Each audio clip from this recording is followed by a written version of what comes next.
मालिक से कुछ मांगने पर अगर ना मिले तो कभी निराश मत होना, क्योंकि मालिक वह कभी नहीं देते जो तुम्हें पसंद हो, बल्कि वह देते हैं जो तुम्हारे लिए बेहतर होता है।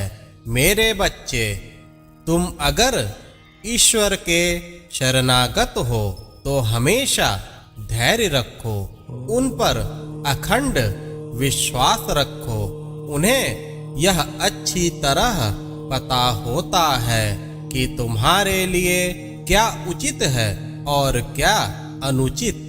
ज्यादा से ज्यादा तुम अभी की सोच सकते हो कि अगर यह मिल जाता तो काफी अच्छा होता। इस चीज के प्राप्त होने से मेरा तो जीवन ही बदल जाता, लेकिन तुम्हारी सोच इतनी वृहद कभी नहीं हो सकती कि तुम अपने भविष्य में होने वाली घटनाओं को अच्छी तरह जान सको। लेकिन मालिक परम दयालु होते हैं।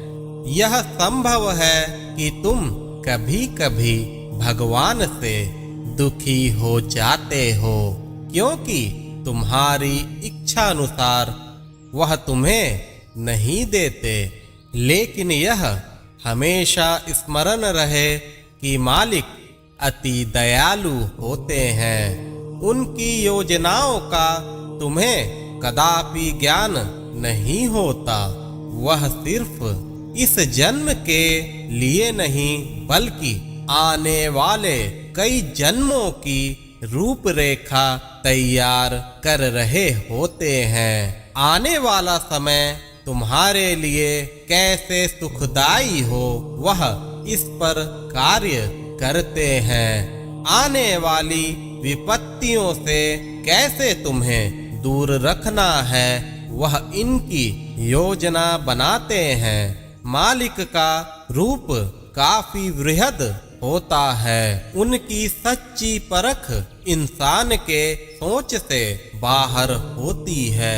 इतना अवश्य याद रखना, अगर मालिक ने तुम्हें अपनी शरण में लिया है और सच्चे मन से तुमने उनकी उपासना की है, तो तुम्हारा अहित कभी हो ही नहीं सकता। मेरे बच्चे, यह तो जीवन है और जीवन में सुख दुख आते जाते रहते हैं, लेकिन हमेशा धैर्य और हिम्मत से काम लेना चाहिए। मैं मानता हूँ कि कभी कभी दुखों की तीव्रता इतनी गंभीर हो जाती है कि दुख के भंवर में तुम खुद को डूबा डूबा महसूस करते हो।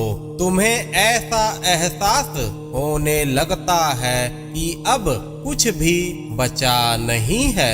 लेकिन इतना अवश्य याद रखना, कठिन से कठिन समय में ही तुम्हारी भक्ति की परीक्षा होती है। तुम मालिक के प्रति कितनी अधिक निष्ठा रखते हो, इस दुख के समय ही इसकी पहचान होती है। जो भक्त अत्यंत दुख में भी मालिक का साथ नहीं छोड़ता, मालिक उनका जीवन ही बदल देते हैं। मालिक के एक इशारे पर उनके जीवन में भरपूर खुशियों की सौगात आती है। उनकी भक्ति इतनी ज्यादा परिपक्व हो जाती है कि अत्यंत सुख में भी वो सुखी नहीं होते और अत्यंत दुख में भी वो दुखी नहीं होते।